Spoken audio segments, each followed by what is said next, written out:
안녕하세요. 이번 영상은 지난 11월 1일 시행된 서울시 지방공무원 시험 7급 화학개론 기출해석 영상입니다.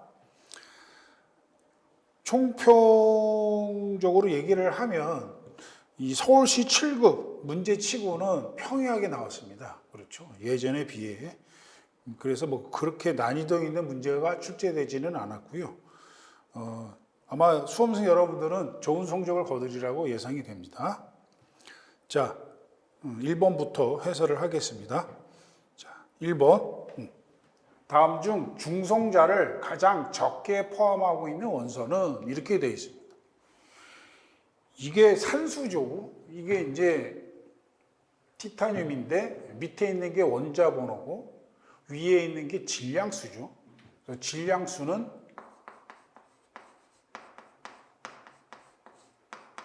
원자 번호 더하기 중성자 수다.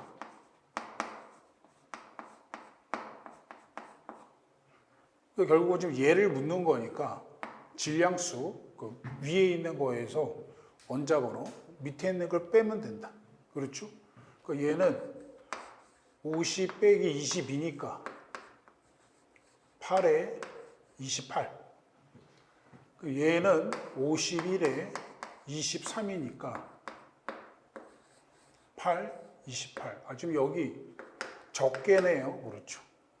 그럼 얘는 50에서 24를 빼니까 26. 답이 3번 같네요. 그렇죠. 얘는 28. 그러니까 세 개는 다 28인데 그럼 얘만 중성자 수가 26개. 정답은 3번 되겠습니다. 자, 2번. 0.5 몰농도 염화칼슘 수용에 250ml를 우리가 너무나 잘 알고 있는 형태죠. 몰농도 M, 부피 V 곱하고 싶어야죠. 자, 그러면 이제 몰수가 나오고 온도 변화가 없는 방에 장시간 두었더니 물이 증발하여 농도가 1.25ml가 되었다. 그러니까 지금 이제 농도가 0.5에서 1.25 몰농도로 증가가 된 거죠. 왜냐하면 물이 증발해서 물의 부피가 어떻게 됐나요? 줄어들었죠. 하지만 뭐의 변화는 없다? 용질의 변화는 없다.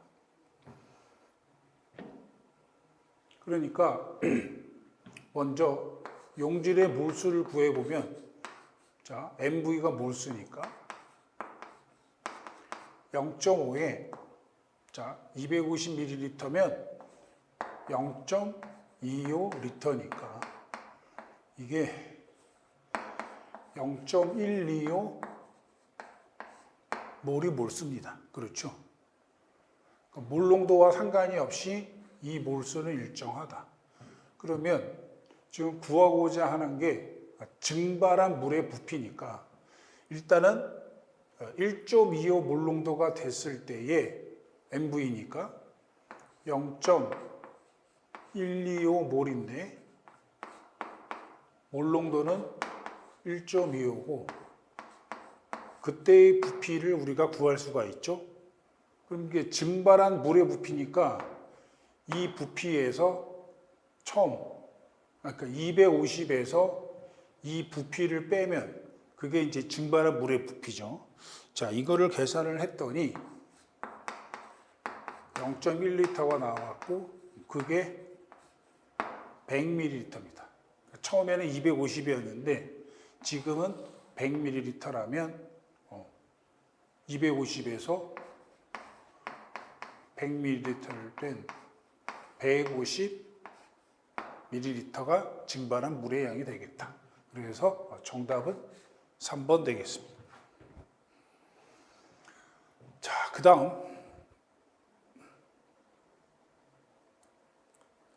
3번 문제는 기체 문제네요. 그렇죠?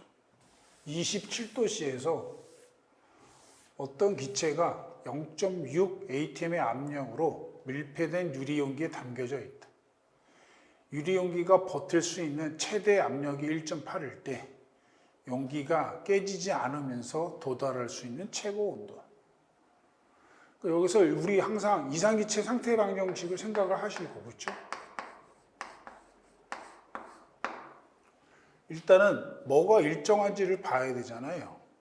지금 여기서 몰수 얘기가 없죠. 몰수는 일정해. 그 다음에 뭐도 일정하나요? 부피도 일정하죠. 그렇죠? 그러면 결국 남는 건 여기 기체상수도 일정하니까 압력과 절대 온도는 무슨 관계다? 비례관계다. 따라서 T1, P1은 T2, P2 이렇게 해서 최고 온도니까 T2 얘를 구하는 겁니다. 이제 주의할 사항은 우리 항상 지금 여기서 말하는 T는 절대 온도고 주어진 거는 섭씨 온도니까 그것만 주의하면 된다. 자, 그러면 대입을 해보면 P1이 0.6이고 그때의 온도가 27도씨니까 273을 더하면 300이죠. 그 다음에 얘가 1.8이 됐어. 그럴 때의 온도는 얼마냐? 이제 이렇게 되는 거잖아요. 여기 딱 보니까 얘가 3배 됐으니까. 아니, 저기, 얘가 3배 됐네요. 그렇죠? 그럼 얘도 몇 배 돼야 돼? 3배 돼야 되니까 T2는 900이고, 이게 이제 단위가 뭐예요?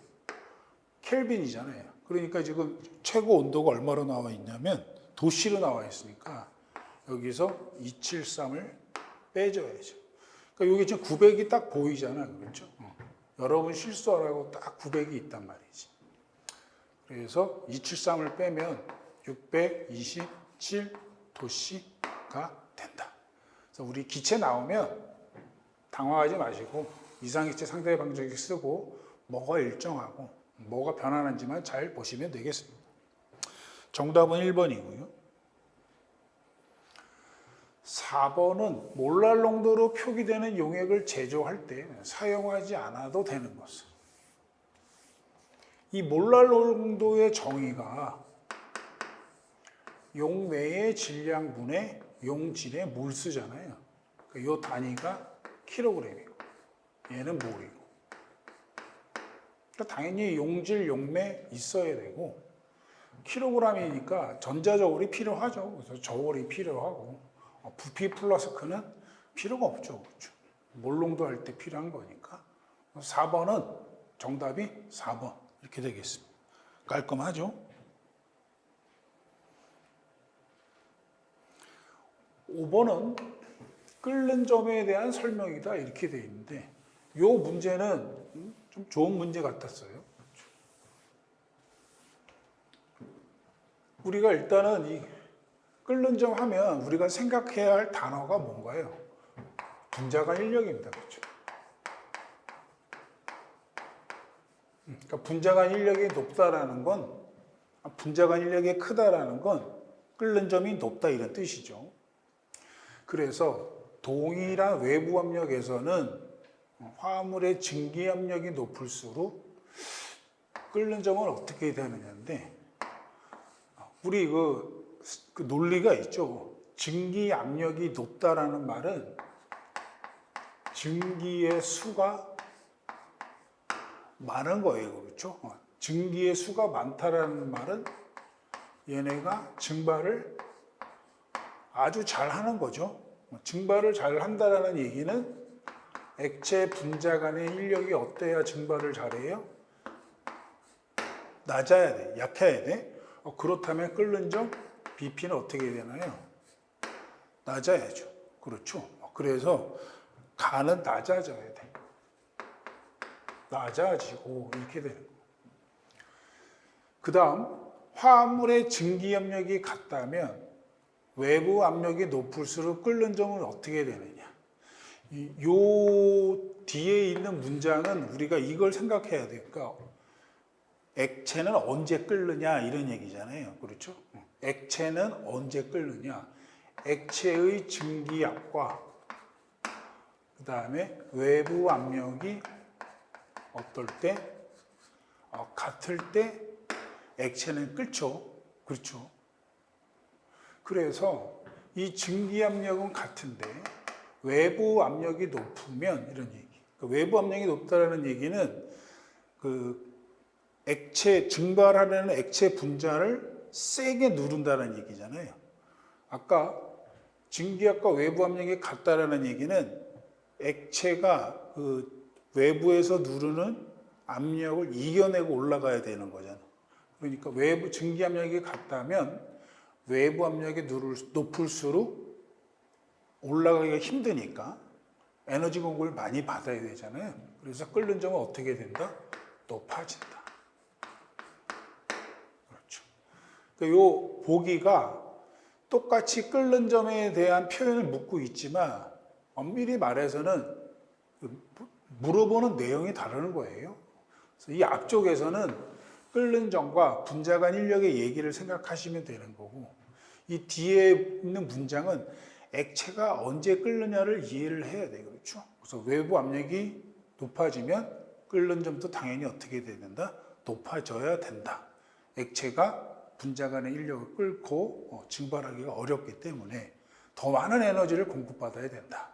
됐죠? 자, 그럼 몇 번이 답인가요? 낮아, 높아. 그래서 5번의 정답은 3번이 되겠습니다. 자, 6번. 반응열 문제인데요. 그렇죠? 아세트산의 용융열은 이렇게 되어 있고, 지금 용융열이 주어져 있고요. 그 다음에 기화열이 주어져 있어. 이럴 때 승화열. 전부 다 이제 상태 변화 얘기인데, 자, 우리 용융열은 고체가 액체되는 거. 기화열은 액체가 기체되는 거예요. 그렇죠? 승화열은 고체가 기체되는 거죠. 이 승화라는 말은 고체가 기체되는 거니까 이 에너지 관계를 보면 용융열과 기화열을 그냥 더하면 되겠네요. 그렇죠? 두 개를 더하면 돼. 그게 답이 몇 번이냐면 더하면 이게 35.1 이렇게 됩니다. 그렇죠? 근데 우리가 이게 중간에 승화열이 지워지고 뭐 기화열을 물어본다던가 아니면 용융열 물어본다 그러면 이게 즉각적으로 머릿속에 딱 되지 않는 경우가 있잖아요. 우리 항상 뭘 그려봐? 에너지 다이아그램을 그려보죠. 그리고 고체, 액체, 기체니까 에너지적으로 보면은 고체가 가장 낮죠. 그 다음에 액체죠. 그 다음에 기체일 거 아니에요. 여기가 고, 액, 기라면 용융열이니까 고체가 액체돼야 돼. 그렇죠? 그럼 에너지는 공급해야 되니까 흡열 과정이고 이게 10.8이다 이런 얘기죠. 기화열은 액체가 기체되는 거예요. 역시 에너지 공급회니까 흡열이고 플러스 24.3. 근데 여기서 묻는 건 뭘 묻는 거야? 승화니까 고체가 기체되는 거예요. 이 얘를 묻는 거 아니에요. 우리 이 두 개를 더한 것과 이 크기는 어때야 돼? 같아야 되죠. 헤세의 법칙. 그래서 35.1이 되는 거다. 그렇죠. 이게 엄밀히 말해서는 이렇게 에너지 다이아 그림을 그려서 풀어야 여러분이 실수하지 않습니다. 어렵지 않은 문제잖아요. 어렵지 않은 문제일수록 실수하시면 안 되겠습니다. 자, 그 다음 7번인데요. 보기의 반응식과 설명에 부합되는 속도식은 이랬습니다. 자, K는 속도 상수고요. 반응식이 주어져 있고 화학 반응은 몇 단계에 걸쳐서 일어나는데 반감기가 주어져 있어요. 그리고 여기서 초기 농도가 그러니까 초기 농도 A0에 비례한대. 그럼 뭐 이걸로 게임 끝났죠. 비례하니까 얘는 몇 차다? 영차 반응이죠. 그렇죠? 1차면 농도에 영향을 받지 않고 2차 반응이면 반감기는 반비례하잖아요. 그러니까 0차면 식이 어떻게 돼요? 속도 상승은 항상 분모에 오고 그 다음에 0차인 경우에는 분자에 여기 이제 2가 있어요. 이렇게. 그래서 얘 초기 농도가 줄어들면 반감기도 어떻게 돼? 줄어들고. 1차는 어떻게 되나요? 이거 반감기 식은 꼭 기억하고 계셔야 됩니다. 역시 속도 상승 K의 ln 2조 0.693. 이 ln 이 값도 좀 기억을 해 두시는 게 그렇죠? 좀 보탬이 됩니다. 2차면 어떻게 되냐?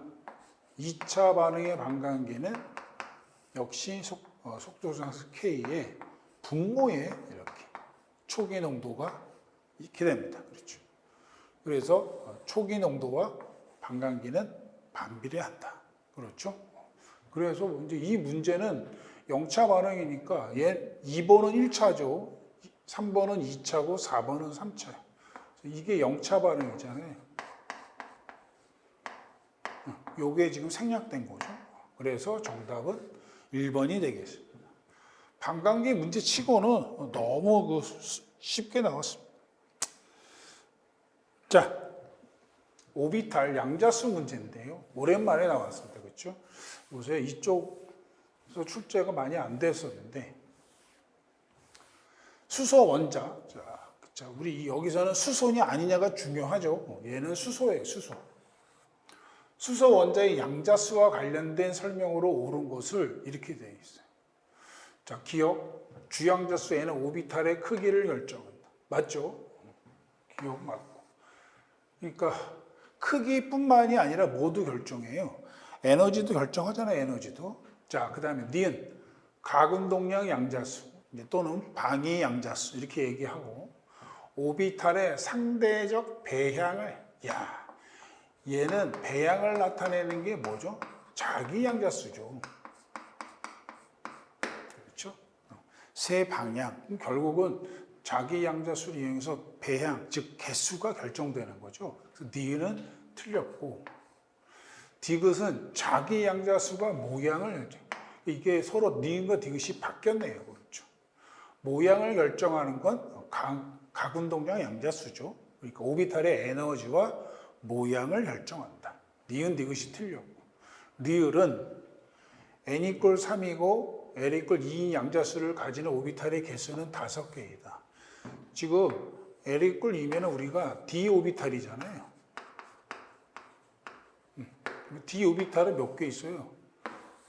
5개 있죠. 그래서 리을이 맞고. 그래서 옳은 설명은 기억하고 리을. 정답 2번입니다. 어렵지 않은 문제고요. 자, 9번. 수소 원자의 에너지 준위에 대한 설명이다. 이렇게 되어 있고. 자, 이거 스펙트럼도 오랜만에 출제된 겁니다. 그렇죠? 그래서 A의 전인데 방출되는 빛은 가시광선이다. 이렇게 되어 있어요. 아니죠. 가시광선이 아니죠. 이게 n 이퀄 1로 떨어지면은 자외선이고 2로 떨어지면 가시광선이고 3으로 떨어지면 적외선이고 그렇죠. 그러니까 빛은 가시광선이 아니고 자외선이다. B의 전위로 방출되는 빛은 눈으로 볼 수 없다. B가 요건데 그러니까 n 이퀄 3으로 떨어지는 거니까 적외선이 방출되는 거죠. 여러분, 우리 안 보이죠? 우리는 가시광선을 볼 수 있으니까 볼 수 없다? 2번이 옳은 설명이죠. 2번이 답이네요. 3번, A보다 C의 전위로 방출되는 빛의 파장이 더 짧다. 요게 A고, 요게 C입니다. 그렇죠? 그러니까 A에서 방출되는 에너지는 전자기파, 빛은 자외선이고 얘는 가시광선이지. 그럼 우리가 적가자 이렇게 외우죠. 적가 자 해서 일로 갈수록 진동수가 커지고, 진동수가 커지니까 에너지도 커지고 파장은 어떻게 돼? 짧아지잖아. 그러니까 A보다 C의 전위를 방출되는 빛의 파장이 더 어때야 돼요? 에너지가 작으니까 길다. 그렇죠. 그래서 우리 빛의 속도는 진동수 곱하기 파장이에요. 에너지는 블라크 상수의 진동수에 비례하고, 그래서 이 진동수는 이렇게 이 두 개가 세트죠. 이 계산 문제도 자주 나오고 반드시 기억하고 계셔야 돼요. 자, 4번 D. D는 화살표 방향이 그렇죠. 반대입니다. 그러니까 D에 해당하는 에너지를 우리가 수소의 전자 친화도가 아니고 뭐라 그래야 돼? 그렇죠? 이온화 에너지라고 정의를 하는 거죠. 그렇죠. 그래서 이온화 에너지의 정의가 개념적 정의가 있고 실험적 정의가 있다.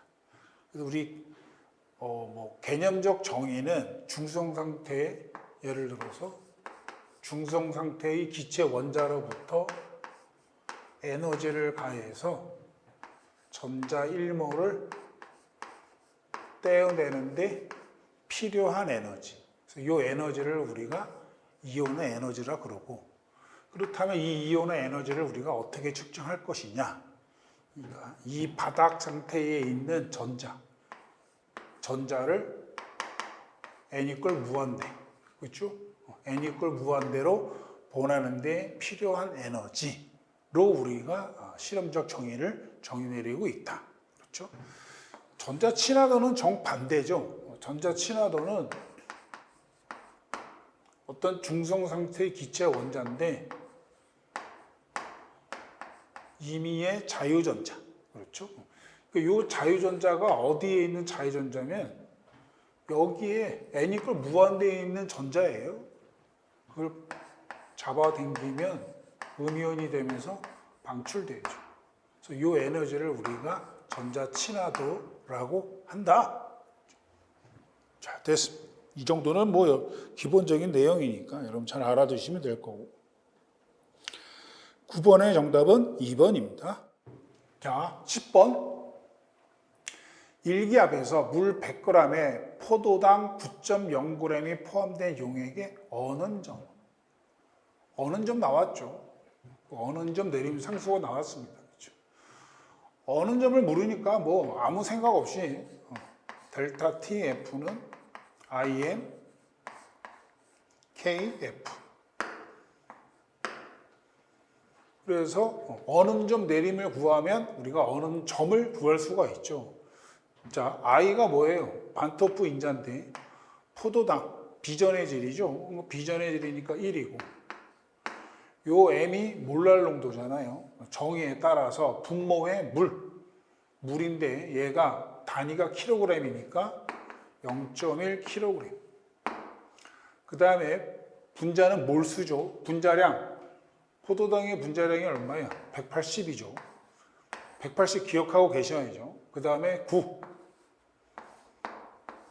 얘가 몰 이렇게 되고, 그 다음에 1.86. 이거 계산하면 되는 거예요. 그렇죠? 이거 계산하면 0.93도씨가 나와요.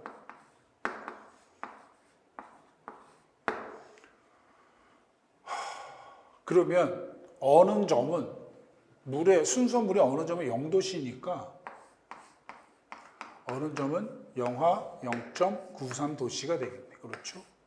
그래서 정답은 4번이다. 그래서 어느 점 내림이건 끓는 점 오름이건 어떤 문제건 일단은 이 식을 써야죠. 우리가 판단의 근거가 되는 식이니까.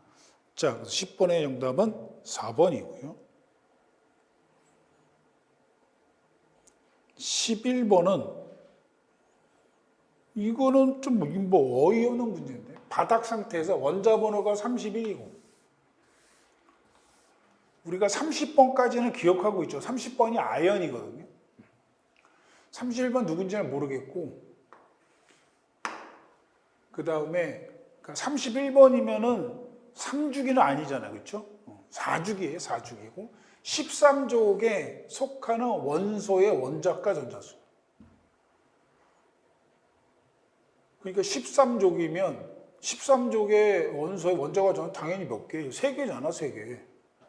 그렇죠? 그래서 이거 뭐 문제가 너무 허접하게 나왔어. 그러니까 우리가 13족을 외워보면 2주기의 붕소죠. 3주기의 알루미늄이고, 그 다음이 누구예요? 이게 갈륨이죠. 그렇죠? 갈륨, 인듐, 탈륨. 이렇게 되는 거예요.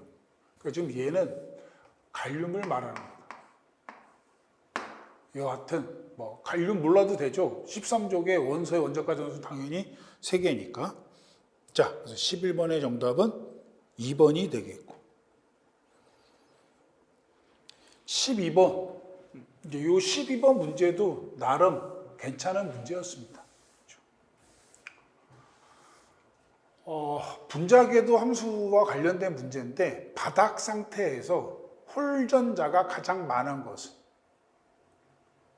우리 알고 계시죠? N2는 홀전자가 0입니다. 그렇죠? 그래서 반자계성이고, O2도 우리 알고 있죠? 반자계성이고, 얘는 홀전자가 2개죠. 그래서 O2는 상자계성이고, 얘는 어떻게 되느냐 이런 얘기잖아. 얘는 없는 애인데 전자를 하나 얻었으니까 홀전자가 하나 생기겠죠. 그렇죠.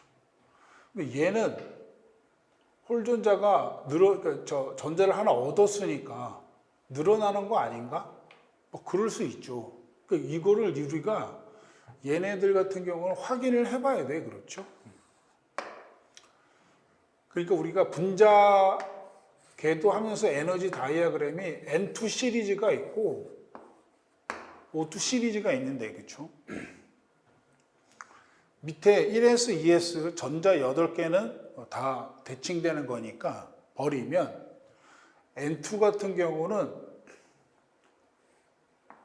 파이, 시그마, 파이, 시그마 이렇게 되죠. 그래서 위에가 반결합이 되는 건데, 산소 같은 경우는 이게 어떻게 된다고요? 이 부분이 뒤바뀐다. 시그마, 파이, 파이, 시그마. 여기가 안티가 되고, 그래서 N2는 여기까지 전자가 안 차죠. 지금 N2의 전자가 총 14개죠. 14개 중에 여기 밑에 1s, 2s에서 전자가 8개가 다 저기 상쇄되잖아요. 그럼 남은 건 몇 개야? 6개. 그럼 하나, 둘, 셋, 넷, 다섯, 여섯 이렇게 되는 거죠. 얘가 N2예요. 그러면 N2-는 이제 전자가 여기는 다 찼으니까 어디에 들어와야 돼? 여기 이렇게 하나 들어와야 되겠죠. 그렇죠? 그래서 N2-의 홀전자 수는 하나예요. 자기적 성질은 당연히 상자기성이 되는 거고. 반면에 O2는 어떻게 되나요? O2도 밑에 8개, 여기 다 채워지고 2개가 남죠? 그럴 때 1개, 2개. 이렇게 되는 거 아니에요. 그렇죠? 그래서 우리가 홀전자 수가 2개라고 기억하고 있단 말이지. 당연히 상자기성이고. 그러면 O2-니까 전자 하나를 첨가해야 되는데, 얘는 이 오비탈에 전자가 2개 들어가니까 이렇게 채워지겠죠. 그렇죠? 따라서 아까 O2일 때는 홀전자 수가 2개인데 지금은 몇 개로? 하나로 줄었어요. 그렇죠. 이렇게. 따라서 홀전자가 가장 많은 것은 O2가 되네. 정답은 3번이 됩니다. 그래서 이 기본적인 분자 에너지 다이아그램 둘의 차이가 있는 거, 이 정도는 여러분이 기억하고 계셔야죠. 그렇죠. 자, 잘 그릴 줄 아셔야 됩니다. 12번의 정답은 3번입니다. 13번 결합 에너지 나왔습니다. 기체 반응에서 AB의 결합 에너지는 A2의 결합 에너지의 2배. 이야, 다시요.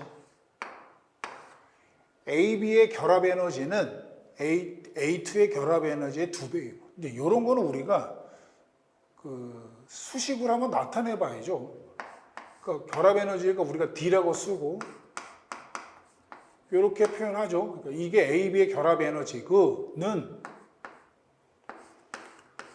AA죠. A2의 결합 에너지. 그놈의 2배래. 그러니까 여기다가 얼마를 곱해줘야 돼. 이렇게 하는 거잖아요. 그렇죠?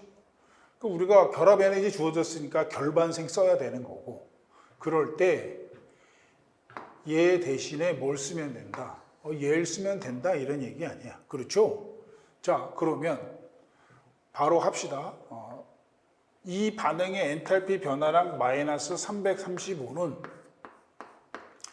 결반생이니까, 자, 반응물 D, A 더하기 B2. B2는 주어졌죠? 415라고 주어졌어. 여기까지가 뭐죠? 반응물의 결합 에너지의 합. 자, 빼기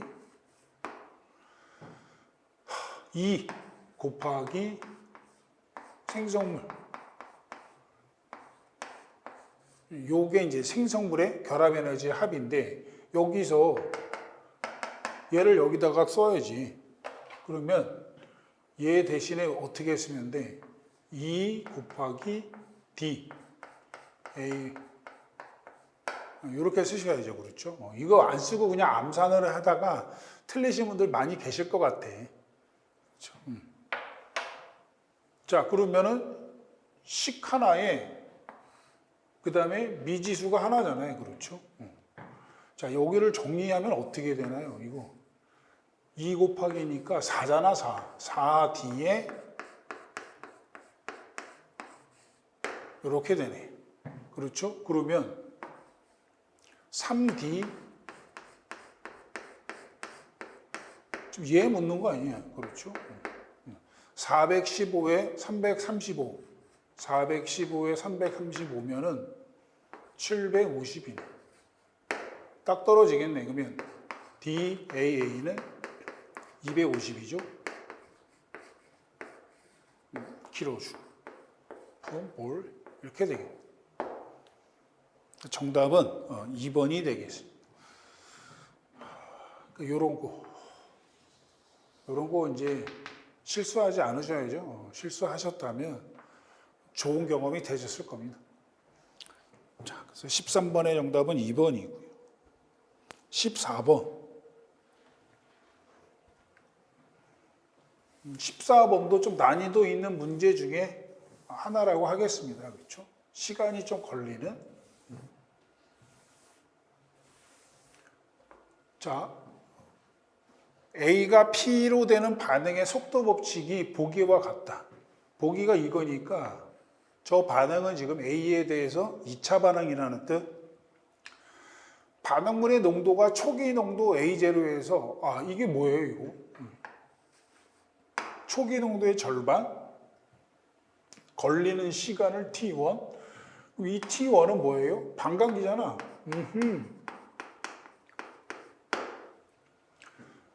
그 다음 A0에서 이거는 4분의 1배네. 그렇죠? 초기 농도의 4분의 1배가 되는데 걸리는 시간을 T2라고 할 때 이놈의 값은 얼마냐 이랬어요. 그러니까 결국은 절반으로 줄어드는데 걸리는 시간을 구하고 4분의 1배로 줄어드는데 걸리는 시간을 구하면 되겠네. 그렇죠? 그리고 지금 뭐 온도는 일정하니까 속도 상수는 일정할 거고. 그러면 자, T1이 반감기잖아요. 우리 아까도 얘기했지만 반감기 정도는 기억하고 있어야 된다. 속도 상수 K에 농도가 분모에 있다. 그렇죠? 그래서 농도와 반감기는 반비례 관계다. 그래서 우리가 T1은 구했어요. 그렇죠? T2는 어떻게 돼야 되느냐? 이거 주의하셔야 돼. T2가 이게 지금 2차잖아요. 그러니까 여러분이 2분의 1배, 4분의 1배, 그럼 당연히 2배네? 이렇게 하면 안 되는 거죠. 그건 반감기가 일정할 때 얘기고, 2차 반응은 이게 점점 어떻게 돼? 반감기가 줄어들수록, 그러니까 농도가 줄어들수록 반감기가 어떻게 돼? 늘어나잖아요. 그렇죠? 결국은 2차 반응의 적분 속도식 기억하시죠? T초 후에 남은 양은 자, 속도 상수와 시간에다가 더하기 이렇게 된다. 그렇죠? 그리고 유일하게 0차, 1차 전부 다 기울기가 음수인데 얘는 양수고 0차, 1차 다 로그항에 있는데 얘는 로그항이 없고 이렇게 되는 거 아니에요. 그리고 우리가 여기다가 헷갈리지 않게 얘를 이제 T2라 그러면 되는 거죠. 이렇게. 그러면 T2일 때 남은 양이 4분의 1이래잖아요. 그러니까 여기가 4분의 A0가 되는 거죠. 4분의 A0니까 이쁘게 쓰면 A0분의 4 이렇게 되죠. 그 다음에 K T2가 되고 이렇게 되는 거 아니에요. 그러면 이렇게 하면 A0 3 K T2 우리가 지금 필요로 하는 건 T2죠. 그러면 K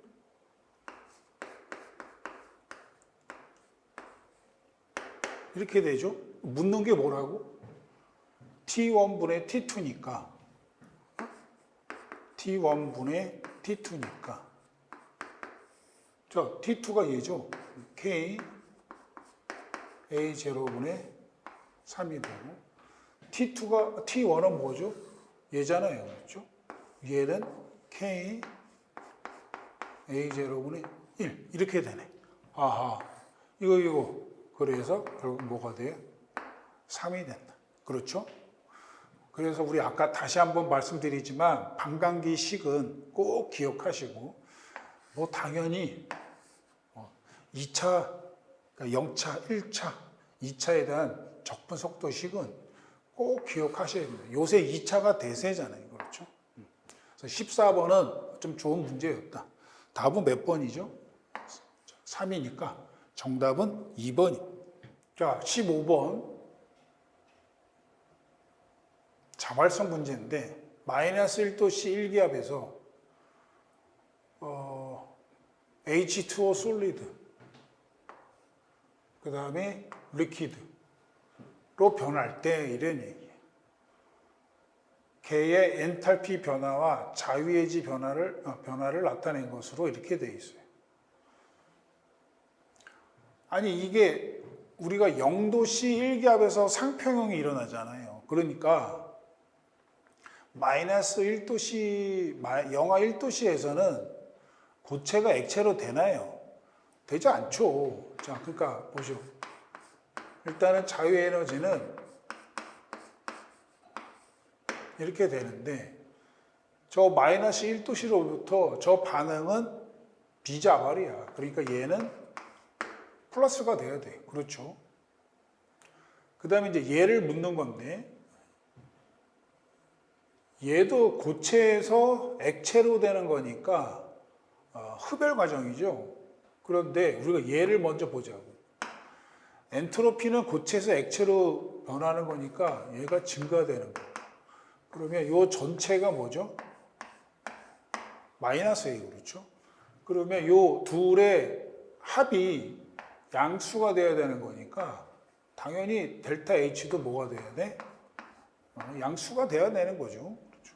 그리고 고체가 액체 되어야 되는 거니까 당연히 에너지 공급하는 흡열해야 되고. 그래서 플러스 양수한 1번이 정답이 되겠습니다.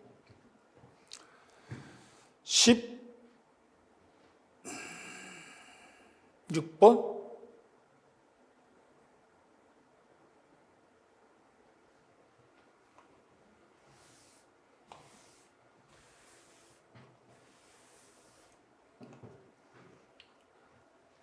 16번 25도씨에서 0.1 몰농도 암모니아 수용액에 포함된 암모니아가 5%가 이온화되었을 때 수소이온의 농도, 이거 주의하셔야죠. 암모니아는 우리 염기잖아요. 그러니까 뭘 물어야 자연스러워요? 수산화이온, OH- 농도를 묻는 게 자연스러운데 수소이온을 묻고 있다. 그럼 우리는 OH-의 농도를 구해서 물의 이온곱 상수를 이용해서 수소이온의 농도를 구한다. 그렇죠? 우리가 지금 여기서 주어진 정보가 일단은 우리가 제일 먼저 해야 할 거는 수산화이온의 농도를 구하는 건데 얘는 이제 약염기이고 약염기일 때 우리가 약산법에 의해서 다 기억하고 있잖아요. 그렇죠? C, 알파 일꼴 루트 C, K, B 이게 이제 수산화이온 농도를 구하는 공식이고 그러면 지금 여기서 지금 이온화도가 주어져 있으니까 자 농도는 0.1이고 5%잖아요. 그렇죠? 5%면은 0.05니까 자 수산화이온의 농도를 보면 5 곱하기 10의 마이너스 3승 몰농도 이렇게 되겠네요. 그러면 수소이온의 농도는 묻는 게 수소이온의 농도는 OH-의 KW. 그러니까 지금 25도씨에서라는 말이 있고, 그렇죠? 그 다음에 물의 이온곱 상수는 주어지지 않았어요, 그렇죠? 주어지지 않아도 이제 여러분이 알아야 된다 이런 얘기고. 자, 따라서 25도씨에서는 1.0 곱하기 10의 마이너스 14가 KW고 5 곱하기 10의 마이너스 3승이니까 이게 0.2고 곱하기 10의 마이너스 11승 몰농도 이쁘게 고치면 2 곱하기 10의 마이너스 12승 몰농도 그렇죠? 그래서 정답은 4번이 되겠네요. 그렇죠? 요거 주의하셔야 됩니다. 염기가 주어지고 수소이온의 농도를 물을 때 정반대로 산이 주어지고 OH-를 물을 때 그렇죠? 뭘 묻는지 정확히 체크하고 문제를 해결하셔야 되고 요 식은 우리 산에서 나오는 산과 염기에서 나오는 유일한 공식이죠. 유일한 공식입니다. 핸더슨 하셀바식 하나 있고 이걸로 다 하는 거예요. 그렇죠? 수소이온은 어떻게 하느냐? 똑같죠. 수소이온은 C알파 이퀄 루트 C 이온화 상수만 산의 이온화 상수로 바꾸면 되는 그렇죠. 자, 됐습니다. 16번의 정답은 4번이고 17번 산화수법 이용하는 거죠. 그러니까 우리가 이동한 전자의 몰수를 같음을 이용을 하는 거죠. 자, 그래서 산화하는 반응의 균형을 맞추었을 때 1몰의 중크롬산 이온이 모두 반응하여 얻을 수 있는 Cl2 기체의 몰수는 이랬어요. 그러니까 우리가 산화하는 반응식의 균형만 맞추면 개수의 비가 나오고 개수의 비는 건 몰수의 비니까 개수만 맞추면 쉽게 풀 수 있다. 자, 잘 보셔야 됩니다. 그렇죠? 그러면 크롬의 산화수가 플러스 6이고 크롬이 어디 있어? 얘가 6에서 3으로 산화수가 어떻게 됐어요? 3 줄었죠. 그런데 우리가 산화한 반응식의 균형을 맞춘다는 얘기는 당연히 전하의 균형도 맞춰야 되지만 너무나 자연스럽게 원자의 개수도 보존돼야 되잖아요. 그렇죠? 따라서 여기 크롬이 2개 있기 때문에 여기 크롬 앞에 어떻게 해줘야? 2를 해줘야죠. 일단 원자의 개수가 보존돼야 될 거 아니야. 그러면 우리 저기 이동한 전자의 몰수, 이동한 전자의 몰수는 산화수의 변화에다가 이러한 산화수의 변화가 있는 원자의 몰수를 곱한 것이 이동한 전자의 몰수죠.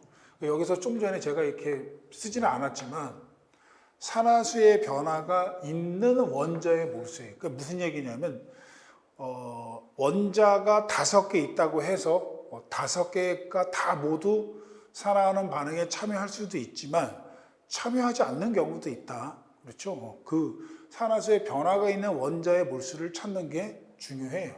그러면 크롬 같은 경우에는 산화수가 플러스 6에서 플러스 3으로 됐으니까 산화수의 변화는 3이고 그런 산화수의 변화가 있는 크롬 원자는 몇 개에? 2개에 따라서 이동한 전자의 몰수. 얘가 지금 저기 산화수가 감소됐으니까 얻은 전자의 몰수죠. 그게 6개예요. 그렇죠? 그렇다면 이제 하늘이 2쪽에 나도 잃은 전자의 몰수도 몇 몰이 돼야 돼? 6몰이 돼야 돼. 그렇죠? 거기에 구속이 돼야 돼.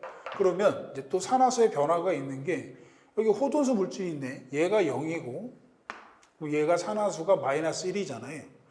그러니까 크롬이 환원이 됐으면 얘가 산화됐을 텐데 그럴 때 역시 이렇게 원자가 2개잖아. 그러니까 우리가 이렇게 해주는 거니까 이렇게.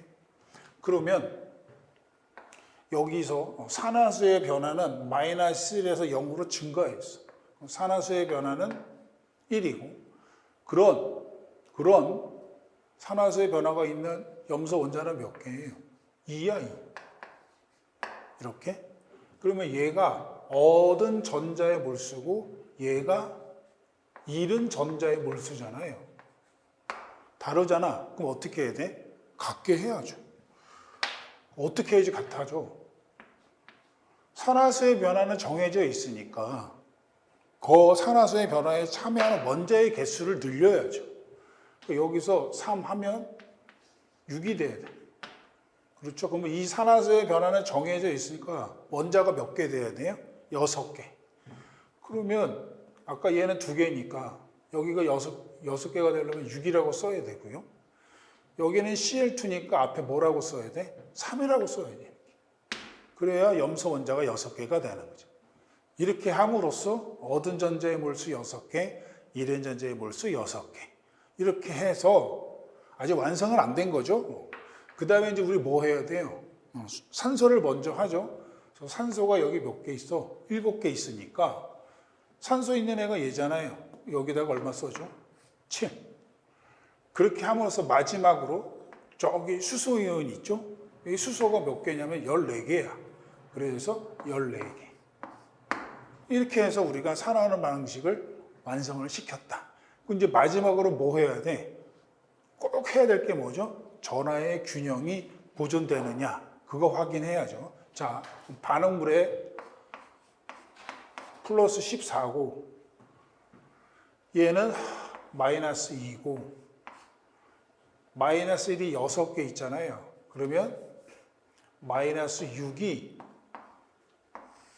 반응물의 전하량의 합이야. 그럼 여기 마이너스 8이니까 플러스 6이 반응물의 전하량의 합. 그러면 전하량이 보존되려면 생성물의 전하량의 합도 얼마가 돼야 돼요? 플러스 6이 돼야죠. 얘는 중성이고 물도 중성이고 플러스 3이 2개 있으니까 얘도 어떻다? 플러스 6이다. 그래서 전하량의 합이 보존된다. 훌륭한 화학 반응식이다. 오케이? 이게 이제 끝난 게 아니고 이제 다시 문제를 보면 1몰에 얘가 1이네요. 그렇죠? 그럴 때 얻을 수 있는 Cl2. Cl2가 어디? 여기죠? 그 개수의 비가 1대 3이니까 Cl2도 얻을 수 있는 몰수는 몇 몰이다? 3몰이다. 그래서 우리 산화하는 반응의 양적 관계와 관련된 문제인데 아주 빈출되는 문제죠. 이게 산화하는 반응식의 개수를 완성하는 게 쉽지 않다. 쉽지 않죠. 여러분이 연습을 잘 하셔야 되고 항상 이동한 전자의 몰수가 같음을 이용을 해야 되고 원자의 개수가 보존됨을 잘 활용하셔야 된다. 자, 그래서 17번의 정답은 2번이고요. 18번은 비커에 18.2도씨의 에탄올 100g이 들어있다. 에탄올이 열 손실 없이 984줄의 열을 모두 흡수하였다면 에탄올의 최종 온도는 이랬어요. 비열이 주어져 있고. 이건 뭐 열량 구하는 공식이잖아요. Q는 C, M, 델타 T. 이거 그대로 이용하는 거죠. 자, Q가 984고요. 비열이 이거 에너지 단위니까 줄 잘 체크하셔야죠. 다행히 에너지 단위가 같으니까 2.46 곱하기 M이 뭐예요? 질량이잖아요. 100 하면 델타 T를 구할 수가 있죠. 그렇죠? 따라서 델타 T. 자, 이거 계산하면 델타 T가 4가 나옵니다. 4도C. 최종 온도는 처음에 18.2도였는데 4도C에 올랐으니까 22.2도C가 최종 온도가 되겠네요. 그렇죠? 자, 어렵지 않은 문제였고요. 자, 19번. 명명법이 가장 옳지 않은 것은. 명명법 문제 자주 나오는데요. 언제나 답은 얘네예요. 그렇죠? ClO4-. 얘는 과염소산이죠. 그렇죠? 그래서 쟤는 우리가 좀 정리를 해둬야 되는데 ClO4-는 과염소산 이온. 얘네 그 모양도 좀 잘 알아줘요. 얘는 삼연체죠. ClO3-가 염소산 이온.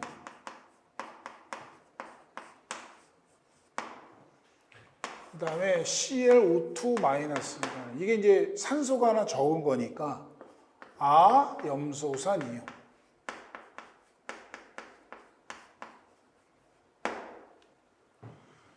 ClO-. 얘가 이제 이름이 좀 특이하죠. 하이포와 염소산. 요게 정확한 건 아니고 한자어로 말하면 요게 차아입니다. 그렇죠? 하이포아 염소산, 차아 염소산. 요게 우리한테 많이 익숙하죠. 그래서 과염소산 이온. 그러니까 이게 삼연체. 얘가 삼각뿔. 얘가 구분형.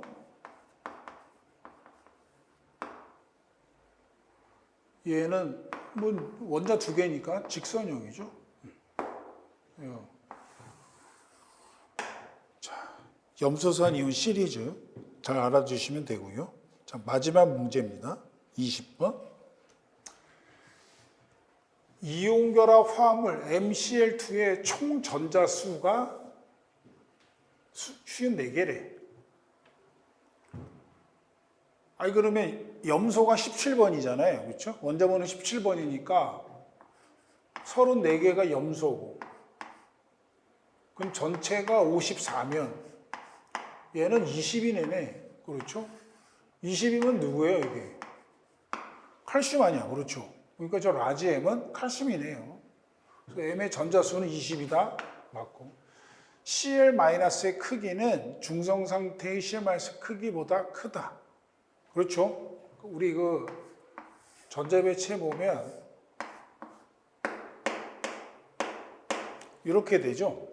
그래서 음이온이라면 여기에 전자가 이렇게 첨가되는 거죠. 이렇게 첨가되면서 아까는 홀 전자였는데 전자 하나가 들어옴으로써 반발력이 생기는 거죠.